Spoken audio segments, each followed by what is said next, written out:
Hey les jeunes, avant de penser à aller jouer dehors, il vous reste 2 tâches à faire. Et après ça, c'est fini! Vous avez votre secondaire 4 en français et la vie commence.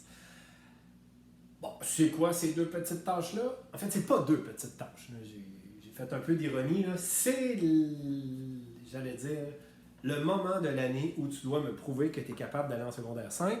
Et en secondaire 5, tu vas avoir un examen du ministère qui est le fameux texte argumentatif ou aussi appelé lettre d'opinion ou lettre ouverte. Ça revient à la même chose, c'est-à-dire qu'on va te donner une question à laquelle tu vas devoir donner ta thèse, donc ton opinion, et tu vas devoir aussi nous convaincre. Donc ça va être tes arguments. Alors on fait ça. La semaine passée, je vous ai envoyé des textes, vous les avez lus, c'était sur les jeunes, les écrans, Internet, et voici la fameuse question, ce qu'on appelle aussi le sujet posé.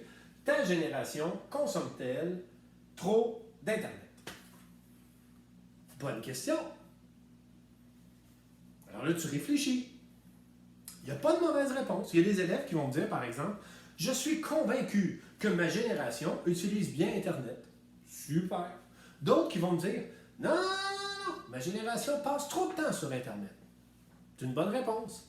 C'est pas le problème, c'est pas la thèse. J'allais dire, le problème, c'est de me convaincre que ta thèse, c'est la meilleure. On va se donner peut-être un petit exemple. Okay? Par exemple, un élève qui dit qu'il est convaincu qu'on utilise bien Internet pourrait me donner comme premier argument qu'on peut faire des cours en ligne. Ben oui, on est sur Internet parce qu'on a besoin de faire des cours en ligne. Tu m'écoutes présentement? Ben tu m'écoutes grâce à Internet. Donc ça, c'est quand même un argument qui est fort. Tu peux dire aussi qu'en jouant à des jeux en ligne, on peut développer des parties de notre cerveau. C'est un bon argument, ça. Et il ne faut pas oublier que ces preuves-là vont se retrouver aussi dans tes textes. C'est-à-dire que tu ne peux pas dire que ça développe une partie de ton cerveau parce que toi, tu penses ça. Il faut que tu nous cites des experts qui viennent tout simplement dire que ce que tu dis comme argument, ça fait du sens et que c'est prouvé. Ça va jusque-là? C'est ce qu'on appelle les preuves. Et les experts, c'est tes sources. Toutes des choses qu'on a déjà vues, mais que je répète pour être sûr que c'est clair pour toi. Quelqu'un qui me dit que c'est correct le temps qu'on passe sur Internet pour me donner comme argument que les jeunes, grâce à Internet, sont protégés un peu des drogues. C'est-à-dire que ça les éloigne. Et ça, on a vu ça dans les textes que je vous ai envoyés la semaine dernière, que les premières consommations, expériences avec la drogue sont reportées parce que les jeunes sont plus en ligne, sont moins dans des expériences de drogue. C'est une bonne chose, ça. C'est la même chose aussi avec la sexualité. Que Internet permet aux jeunes d'apprendre des nouvelles langues. Il y a des applications là-dessus. Ça, c'est aussi des bonnes choses. S'il y a des arguments auxquels tu penses, j'en ai juste donné quelques exemples comme ça, mais que quand tu regardes des textes, tu n'as pas trouvé ce que tu voulais comme argument, tu n'as pas trouvé les preuves, eh bien, tu as la chance d'aller sur Internet, les trouver. Je te demande tout simplement de mettre la source, utilise des sources qui sont fiables. Il n'y a aucun problème. La seule chose qu'on te demande, c'est d'avoir au moins une source qui a été prise dans les textes qu'on t'a envoyés la semaine passée. Bon, là maintenant, j'ai fait un exemple où quelqu'un disait que oui, ta génération, elle consomme Internet de façon responsable. Et il y en a d'autres qui vont dire non, les jeunes consomment trop d'Internet. Quel argument ils peuvent prendre, ces jeunes-là? Bien, ils peuvent prendre l'argument des jeux en ligne qui viennent détruire l'hippocampe. Hein? Les jeux à la première personne, on a vu ça dans les textes, ça détruit une partie de ton cerveau. Alors, si tu joues beaucoup d'heures par semaine là-dessus, ben, tu as des chances de développer plus tard une maladie mentale du style schizophrénie, Alzheimer, ce qui est quand même vraiment pas drôle, qui est un argument très très fort qui peut vraiment convaincre ton lecteur. Il y a aussi toute l'histoire de la dopamine. Hein? Par exemple, je prends mon téléphone, sur mon téléphone, si j'ai des applications, les réseaux sociaux, à chaque fois que je vois un petit like, et là, ça m'excite, c'est le fun, je suis content. Ben ça, c'est de la dopamine et il y a certaines personnes qui développent une dépendance. Alors, l'argument de la dépendance, c'est aussi très fort. Il y a des statistiques, il y a des chiffres dans les textes pour nous convaincre qu'il y a un problème de dépendance. Tu vas parler de ta santé physique. Les gens qui jouent en ligne, par exemple, ou qui sont toujours sur leur téléphone et qui passent 56 heures par semaine sur Internet, bien, c'est 56 heures qui ne passent pas à aller jouer dehors ou à avoir une vie sociale.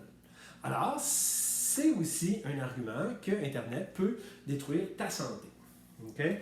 Bon, il y a les médias sociaux. Là, j'arrête, là, mais tout ce que vous pouvez trouver qui est un argument fort pour nous convaincre que ta thèse, elle est bonne, tu le prends. OK? Je reviens sur la tâche 8 et sur la tâche 9 pour que ça soit clair. Donc, la tâche 8, tu la fais le plus tôt possible. Vraiment le plus tôt possible. Ce que c'est tu vas aller sur Forms, vous commencez à être habitué, et sur Forms, vous allez avoir des questions, en fait, des questions qui vont vous rapporter ce qu'on appelle votre plan. OK? On veut savoir c'est quoi ta thèse, on veut savoir c'est quoi tes arguments, on veut savoir si ça fait du sens. Et tes profs de secondaire 4, on regarde ça. Si ça fait du sens, on dit go, écris ton texte. Ton texte, c'est 400 mots. C'est 400 mots dans lesquels on s'attend qu'il n'y ait presque pas de faute. Parce que là, tu as le droit à Internet.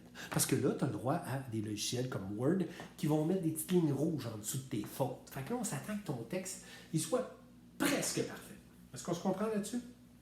Et une fois que ton texte est presque parfait, que tu as tes 4 paragraphes, avec tous les éléments, ça, c'est toutes des choses que je vais vous envoyer par courriel, que tout est là, là, tu envoies. Et là, tu vas finir ton année. Et ton prof, il va te corriger. Puis il va pouvoir calculer ta note de première étape avec ta note de deuxième étape que tu as faite en ligne et t'annoncer officiellement que tu passes ton cours de secondaire 4 ou, malheureusement, que on se revoit en septembre puis que là, ben, je vais t'enseigner avec un petit masque. C'est pas ça que je souhaite. Alors, si tu fais ta tâche dès maintenant, tu ne seras pas en échec. OK? Alors, la tâche 8, c'est ton plan, 10%. La tâche 9, qui est la dernière, c'est ton texte argumentatif qui est parfait. OK? Qui va me permettre de t'envoyer en secondaire 5. Voilà. Là-dessus, mettez-vous au travail, faites votre plan le plus vite possible. N'attendez pas la dernière minute pour faire votre texte. Sinon, vous ne pouvez pas avoir de rétroaction. Et sinon, on se reverra en septembre. Là-dessus, bonne rédaction.